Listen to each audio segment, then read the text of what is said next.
Go!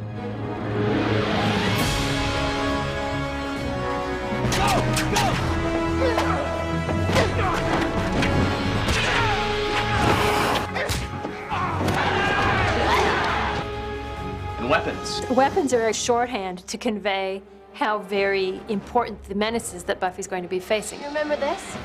I took it from Faith. You want to get it back from me? Dick. It's the moment in Aliens where Sigourney Weaver duct tapes the two guns together, and you sort of go, oh, this thing she's fighting's big. We always talk about why don't vampires use guns? You know, why don't we have modern weaponry? They are, by their nature, medieval. 3 years I've been on Buffy, we've fired a gun maybe twice. Medieval weaponry is the only thing that's really effective for the Slayer. It just reaches back to that old vampire Transylvania mythology. There's more of an emotional connection to ancient weaponry. We could update it, but the kids are so modern that it's kind of a nice contrast between that and contemporary culture. Vampires don't need weapons. They're a living weapon. The only thing that works against them would be a stake. You need to put a stake through their hearts. If you're going to talk about props on Buffy the Vampire Slayer, you got to talk about stakes. So you start out making a stake that is real wood. When we actually do the dusting, we use what's called a retractable. When it's fast, you come in, we stab vampires all the time, and to look like it's going in the skin. Joss did a drawing of a knife that looked a lot like this, and I found it in a catalog. It was different than his drawing a little bit, but he just wanted a multi-bladed prop weapon. The cool thing was it had a cool name, Hungamunga. It's meant to be thrown, and wherever it hits, unless it's directly on the handle, it'll do some cutting. After a while, you know, wooden stake is that old thing. So we were just trying to give her a little more. It's like any fashion accessory for Buffy. She's always looking for something new and hip. Put a ball bearing on one side of the Hungamunga away from camera, and would just put it on a rod and spin it.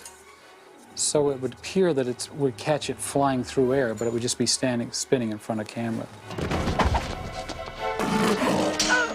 I very much wanted to see Giles with a sword in his hand. I think that Tony Head is an actor who can do a lot of different things very, very well, and one of them is be a badass. I wanted to see that because he'd been trapped in tweed for a while at that point in season 3, and thought it would be fun to let him break out. I think I got his attention.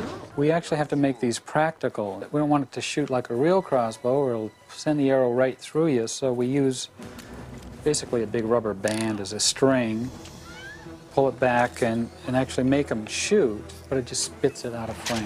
We cut and go into it hitting a vampire. Buffy uses battle axes a lot, so I'm always on the lookout for small battle axes. There's another one. We just try to get different looks. This I actually altered from one that had another blade off to the side and chopped it down just to fit it in that bag. That look on your face is my reward. This is a thing of beauty, boss. He presented her with this elaborate knife, and it became symbolic of the whole Mayor-Faith relationship. Weapons often reflect the character who uses them. A knife is a weapon where you need to be face to face with your enemy in order to kill them.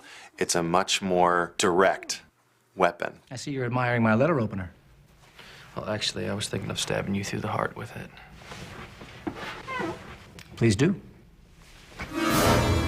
This is the letter opener that Angel throws at the mayor. I made a lightweight duplicate of it. I made this out of aluminum to match it so he could throw it much quicker. They would place a piece that went on like this, that stuck out here and stuck out in the back, and then you'd look at it and play with that. Nice shot. They, of course, would take this, they could just take that piece out. Also made a retractable. So it looked like the mayor stuck his hand up and the letter opener went in his hand. Then I mimed taking it out like that so you could hold it, and then I had to sit in front of a green screen on a different stage in a chair with the camera fixed with a scar that they had painted in. And then again, on the computer, they could make it all fade away and go away and look like it was healing up.